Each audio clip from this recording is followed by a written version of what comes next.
Ariel Noah dan Bunga Citra Lestari alias BCL kini memang sering dijodoh-jodohkan.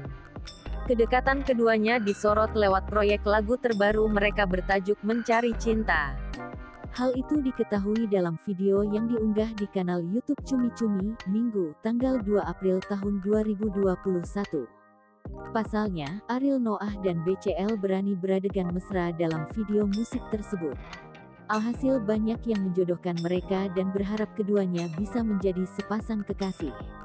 Ariel mengaku memilih BCL sebagai rekan duet Noah karena suaranya yang pas dengan lagu baru mereka. Terkait isu yang beredar mengenai hubungan spesial dirinya dengan BCL, Ariel pun menanggapinya secara santai. Pria 39 tahun ini justru mengaku sudah dijodoh-jodohkan dengan BCL sejak dirinya masih muda. Ariel merasa hubungannya dengan BCL hanya sebatas teman dan rekan kerja saja. Ia menyatakan bahwa hubungannya dengan BCL tidak akan melebihi batas pertemanan.